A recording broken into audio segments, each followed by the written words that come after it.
Hi hello ಎಲ್ರಿಗೂ ನಮಸ್ಕಾರ. Welcome back to my channel. ನಾನು ಸುನೀತಾ ರಾಘವೇಂದ್ರ.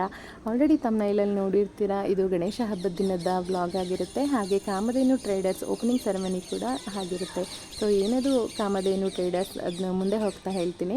ಮೊದಲನೇದಾಗಿ ನಮ್ಮ ಏರಿಯಾದಲ್ಲಿ ಎಲ್ಲ ಹುಡುಗರುಗಳು ಸೇರಿಕೊಂಡು ಒಟ್ಟಿಗೆ ಹಬ್ಬದ ಹಿಂದೆನೇ ಅಂದರೆ 15-20 ದಿನದ ಹಿಂದೆನೇ ಎಲ್ಲರೂ ಮನೆ ಮನೆಗೆ ಹೋಗಿ ದುಡ್ಡು ಕಲೆಕ್ಟ್ ಮಾಡಿ ಗಣಪತಿ ಕೂರಿಸ್ತಾ ಇದ್ದೀವಿ ಅಂತ ಹೇಳಿ ತಂದು ಈ ಗಣಪತಿ ಮೂರ್ತಿನ ಹಬ್ಬದ ದಿನ ಬೆಳಗ್ಗೆ ಪ್ರತಿಷ್ಠಾಪನೆ ಮಾಡಿಸಿದ್ರು.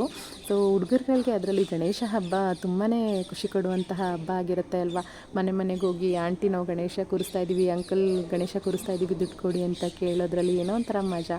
ಸೊ ಎಲ್ಲರೂ ಒಟ್ಟಾಗಿ ಸೇರಿ ಒಂದು ಈ ಗಣೇಶ ಮೂರ್ತಿನ ತಂದು ಎಲ್ಲ ಪೇರೆಂಟ್ಸ್ಗಳ ಸಹಕಾರದಿಂದ ಮತ್ತು ಪುರೋಹಿತರು ಸಮ್ಮುಖದಲ್ಲಿ ನಮ್ಮ ಏರಿಯಾದಲ್ಲಿ ಗಣೇಶದ ಪ್ರತಿಷ್ಠಾಪನೆಯನ್ನು ನೆರವೇರಿಸಿದ್ವಿ. ತುಂಬ ಚೆನ್ನಾಗಾಯಿತು ಪೂಜೆ. ಎಲ್ಲರೂ ಒಟ್ಟಾಗಿ ಸೇರಿಕೊಂಡು ಪೂಜೆ ಕಾರ್ಯಕ್ರಮನ ಮುಗಿಸಿ ಮತ್ತು ಎಲ್ಲರೂ ಅವ್ರವ್ರ ಮನೆಗಳಲ್ಲಿ ಪ್ರಸಾದನ ಮಾಡ್ಕೊಂಡು ಬಂದಿದ್ದರು. ಪೂಜೆ ಎಲ್ಲ ಮುಗಿಸಿ ಎಲ್ಲರೂ ಜೊತೆ ಕೂತ್ಕೊಂಡು ಪ್ರಸಾದ ತಿಂದ್ಕೊಂಡು ಹೋದ್ವಿ. ಆ ದಿನ ಅಂತೂ ಆ ಪೂಜಾ ಕಾರ್ಯಕ್ರಮ ತುಂಬ ಚೆನ್ನಾಗಿತ್ತು ಅಂತ ಹೇಳ್ಬೋದು. ಸೊ ನಮ್ಮ ಏರಿಯಾದಲ್ಲಿ ನಮ್ಮ ಗಣೇಶ ಪ್ರತಿಷ್ಠಾಪನೆ ಆದಮೇಲೆ ನಾನು ನೆಕ್ಸ್ಟ್ ಕಾಮಧೇನು ಟ್ರೇಡರ್ಸ್ ಓಪನಿಂಗ್ ಹೋಗಿದ್ದೆ. ಯಾರಿದು ಈ ಶಾಪ್ ಓಪನ್ ಮಾಡಿದ್ದು ಅಂತ ಅಂದರೆ ನನ್ನ ತಮ್ಮನೇ ಓಪನ್ ಮಾಡಿರೋದು. ಅವನ ಹೆಸರು ಪ್ರಸಾದ್ ಅಂತ ಹೇಳಿ. ಇದನ್ನು ಬಿಳ್ಕೆರೆ ಅಂದರೆ ಹುಣಸೂರು ಸುತ್ತಮುತ್ತ ಇರೋರಿಗೆ ಬಿಳ್ಕೆರೆ ಊರಿನ ಪರಿಚಯ ಇರುತ್ತೆ. ಸೊ ಅಲ್ಲಿ ಈ ಶಾಪ್ನ ಓಪನ್ ಮಾಡಿದ್ದಾನೆ. ಯಾವುದ್ರ ಬಗ್ಗೆ ಇದು ಅಂತ ಅಂದರೆ ಕಾಮಧೇನು ಅಂದರೆ ಹೆಸರಲ್ಲೇ ಇದೆ, ಗೋಮಾತೆ, ಹಸು ಅಂತೆಲ್ಲ ಕರಿತೀವಿ ಅಲ್ವಾ. ಸೊ ಆ ಹಸುಗಳಿಗೆ ನೀಡುವಂತಹ ಒಂದು ಆಹಾರ ಪದಾರ್ಥ ಕಾರ್ಗಿಲ್ ಫೀಡ್ ಅಂತ ಹೇಳ್ಬಿಟ್ಟು ಅದರ ಹೆಸರು. ಸೊ ಕಾರ್ಗಿಲ್ ಫೀಡ್ಸ್ನ ಅಂದರೆ ನಾವು ಹಸುಗಳು ಚೆನ್ನಾಗಿ ಬೆಳಿಬೇಕು, ಅದು ಚೆನ್ನಾಗಿ ಹಾಲು ಕೊಡಬೇಕು, ಕರುಗಳೆಲ್ಲ ಚೆನ್ನಾಗಿ ಬೆಳಿಬೇಕು ಅಂತ ಅಂದರೆ ಬೇರೆ ಬೇರೆ ಥರದ ಫೀಡ್ಸ್ನೆಲ್ಲ ನಾವು ಕೊಡ್ತೀವಿ ಅಲ್ವಾ.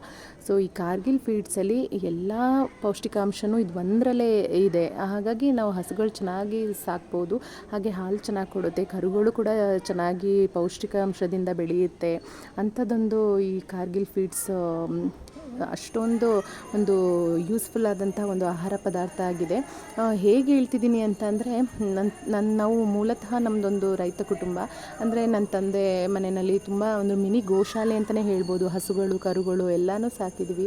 ನನ್ನ ತಮ್ಮ ಅದರಲ್ಲೂ ಹಸುಗಳು ಸಾಕೋದ್ರಲ್ಲಿ ತುಂಬಾ ಆಸಕ್ತಿ ಇರುವಂತಹ ವಿಷಯ ಅವನಿಗೆ. ಸೊ ನಮ್ಮನೆಯಲ್ಲಿರುವಂತಹ ಹಸುಗಳಿಗೆ, ಕರುಗಳಿಗೆ ಈ ಫೀಡ್ಸ್ನ ಕೊಟ್ಟು ಅದರಿಂದ ತುಂಬ ಉಪಯೋಗ ಇದೆ ಅಂತ ಅನಿಸಿದ ಮೇಲೆ ಬೇರೆಯವ್ರಿಗೂ ಯೂಸ್ಫುಲ್ ಆಗಲಿ ಅನ್ನೋ ಉದ್ದೇಶದಿಂದ ಈ ಶಾಪ್ನ ಓಪನ್ ಮಾಡಿದ್ದಾನೆ. ಸೊ ಯಾರೆಲ್ಲ ಬಿಳ್ಕೆರೆ ಸುತ್ತಮುತ್ತ ಇದ್ದೀರಾ ದಯವಿಟ್ಟು ಈ ಉಪಯೋಗನ ಪಡ್ಕೊಳ್ಳಿ ಅಂತ ಕೇಳ್ಕೊಳ್ತೀನಿ. ಇನ್ನು ಅಂಗಡಿನಲ್ಲಿ ಪೂಜೆಗಳನ್ನೆಲ್ಲ ಮುಗಿಸ್ಕೊಂಡು ನಾವು ಅಮ್ಮನ ಮನೆಗೆ ಹೋದ್ವಿ. ಅಮ್ಮನ ಮನೆಯಲ್ಲಿ ಎಲ್ಲರೂ ಸೇರಿಕೊಂಡು ಗಣೇಶ ಹಬ್ಬ ಅಂದಮೇಲೆ ಕಡುಬು ಸಾಮಾನ್ಯ ಅಲ್ವಾ.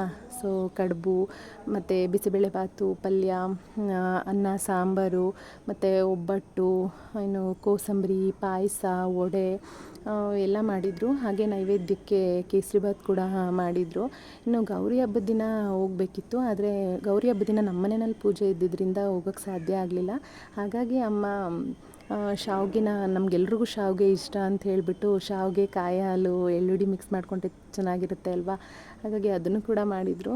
ಸೊ ಆ ದಿನ ತುಂಬ ಟಯರ್ಡ್ ಅನಿಸಿದ್ರೂ ಕೂಡ ಈ ಥರ ಒಂದು ಅಡುಗೆನ ಮಾಡಿಕೊಂಡು ಎಲ್ಲರ ಜೊತೆಯಾಗಿ ಕೂತ್ಕೊಂಡು ಊಟ ಮಾಡೋದ್ರಲ್ಲಿ ಎಲ್ಲ ಸುಸ್ತೆಲ್ಲ ಹೊರ್ಟೋಗುತ್ತೆ ಅಲ್ವಾ. ಸೊ ನನಗಂತೂ ತುಂಬಾ ಖುಷಿ ಅನಿಸ್ತು. ನಿಮಗೂ ಹಾಗೇನಾ ಅಂತ ಕಮೆಂಟ್ ಮಾಡಿ ಹೇಳಿ. ಸೊ ಇದಾಗಿತ್ತು ಗಣೇಶ ಹಬ್ಬದ ದಿನದ ಒಂದು ವಿಶೇಷ. ಯಾರೆಲ್ಲ ಈ ವಿಡಿಯೋ ನೋಡ್ತಿದ್ದೀರಾ ದಯವಿಟ್ಟು ಸಬ್ಸ್ಕ್ರೈಬ್ ಮಾಡ್ಕೊಳ್ಳಿ, ಒಂದು ಲೈಕ್ ಮಾಡಿ ಅಂತ ಕೇಳ್ಕೊಳ್ತಾ ಈ ವ್ಲಾಗ್ನ ಇಲ್ಲಿಗೆ ಮುಗಿಸ್ತೀನಿ. ಎಲ್ರಿಗೂ ಗಣೇಶ ಒಳ್ಳೇದು ಮಾಡಲಿ. Thank you.